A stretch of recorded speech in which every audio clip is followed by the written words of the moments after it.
সন্ধে নামলেই নির্জন রাস্তার ধারে জঙ্গলে ঢাকা বিস্তীর্ণ ফাঁকা জমি রহস্যজনক চেহারা নেয়।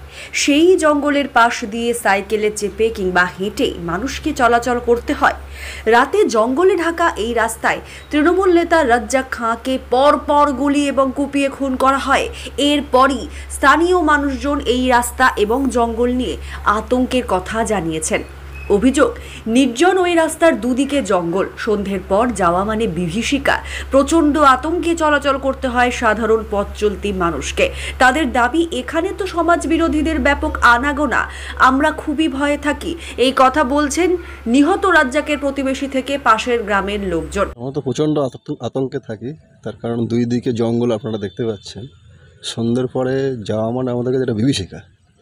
প্রচণ্ড দুষ্কৃতী রাজ চলে এখানে। ভাঙড় একটা মানে সেই বিগত কয়েক বছর ধরে ভাঙড়ে বিভিন্ন রকমের দুর্ঘটনা ঘটে যাচ্ছে এবং এখানে তো মানে সমাজ বিরোধীদের ব্যাপক আনাগোনা।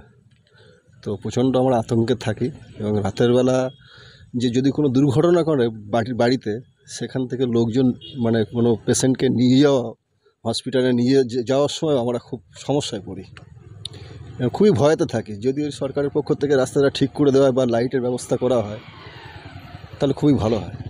আপনার নাম পরিচয়? অনিমেষ পাল, বাড়ি চকমরিচা।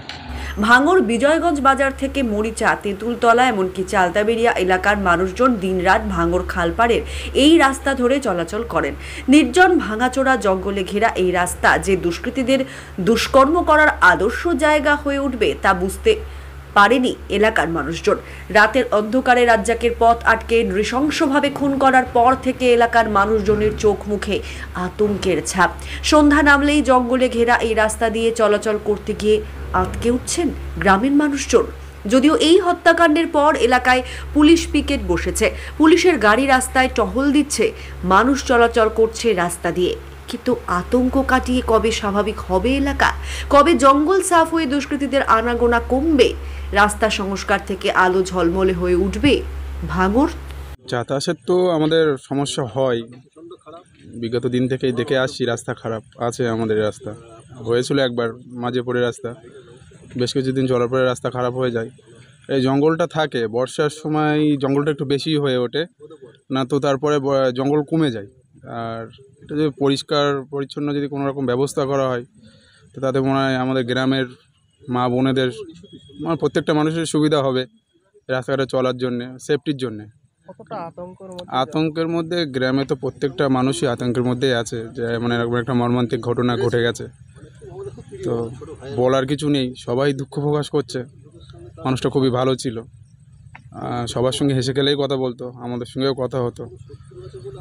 তো এ নিয়ে আর বেশি কিছু বলার নেই। আপনার নাম? আমার নাম নুরুল আমিন মোল্লা, বাড়ি চকমরিচা। খুবই ভয় লাগছে, জঙ্গল, রাস্তা খুব খারাপ, অন্ধকার আছে, রাস্তায় বড় বড় ঢোঁড় আছে, রাস্তা খারাপ, তারপরে বহুত জঙ্গল আছে, ঠিক আছে। আর এই একটা কেস ঘটলো, খুব একটা আতঙ্কই আছে সবাই। এই জঙ্গলগুলো পরিষ্কার চাই, লাইট হয় যেন রাস্তায়, এটাই চাই আমরা। আলমগীর মোল্লা। ডেলি আসা যাওয়া করি এই অন্ধকারে, জীবনটা বেশ কেটে কেটে যেতে যায়। মানে এই রাস্তায় কোনো লাইট নেই? কোনো লাইট নেই, একদম পুরো ভাঙড় থেকে পুরো পাড়গাড়া পর্যন্ত পুরো লাইট নেই, পুরো অন্ধকার। রাত 10টা 11টা 12টা বাজলে আমরা এই রাস্তায় হেঁটে হেঁটে যাই। কোনো সিসি ক্যামেরাও নেই? কোনো সিসি ক্যামেরা পাবেন আপনি জঙ্গলে। তুমি সিসি ক্যামেরা কোথায় পাবে? কোথাও লাগানি আছে, কোথাও নেই সিসি ক্যামেরা। এই যে একটা ঘটনা ঘটেছে, তো প্রত্যেক বছরে এরকমই হয়। কারো তুমি কী বলবে, কেটে মার, কারো দুশ্মন আছে। আমার তোমার সঙ্গে কোনো দুশ্মনী থাকলেও মারতেও পারে, রাতে কখন মেরে দেবে তুমি নিজেই জানতে পারবে না এই অন্ধকারে। মানে এটা কতদিন ধরে এইভাবে অন্ধকার? আর এইটা আমি সে ছোটোবেলা থেকেই আমি দেখে এসেছি। আমার দাদা দাদিদের থেকে, নানা নানি থেকে তো আগাগোড়াই বেরিয়ে। রাস্তাঘাট কি ভালো নাকি? রাস্তাঘাটে কোনো ভালো নেই, পুরো গাড্ডা গুড্ডি। এইটা একটা পেশেন্ট মানুষ গেলে সেও মরে যাবে। আপনাদের গ্রামেরই যুবক খুন হয়েছে, কতটা আতঙ্কে আছেন? অনেক সব তো ঘর থেকে বাড়ে না, সব তো নিজে নিজে সব ঘরে আছে বসে, ভয় থেকে বাড়ে না। আমি তো কী ভাগ্যে বেরিয়ে গেছি আমি জানি, ওপরবেলা যায়। পুলিশ আসে, টল দেয়? আসে, মাঝে সাঝে আসে, ঘুরে যায়, রাউন্ড মারে। এখন নয় ঘটনা ঘটেছে, পুলিশ টহল দিচ্ছে, কিন্তু আগাগোড়া কি দেয়? আগাগোড়া আগে দিত, এখন সেরকম এই ঘটনা ঘটেছে বলে এখন দেখছি। আগে দিত, এত ঘটনা হচ্ছে বেশিরভাগ ভাঙড়েই তো কি চাইছেন কি আপনারা? আমরা কি আর চাবো? এই ছেলেটা চলে গেছে দুনিয়া থেকে, একটা কিছু চেয়ে কোনো লাভ হয় না। একটা বাচ্চা আছে, মার কোল ছাড়া হয়ে গেছে, সে আর কোথায় যাবে? তার বাল বাচ্চা আছে, সব কিছু আছে, সে তার বাচ্চা কোথায় যাবে? আপনারা কি চাইছেন যে রাস্তাঘাটগুলো রাস্তাঘাটে কোনো ভালো হলেও আমরা এটা চাই, রাস্তাঘাটে যেন ভালো হোক, সবগুলো দেখুক মানুষ। এটা যদি পেশেন্ট মানুষও নিয়ে যাবো, সে পেশেন্ট মানুষও মরে যাবে, এখান থেকে লেজা নিয়েও যাবে না, এমন রাস্তা হয়েছে।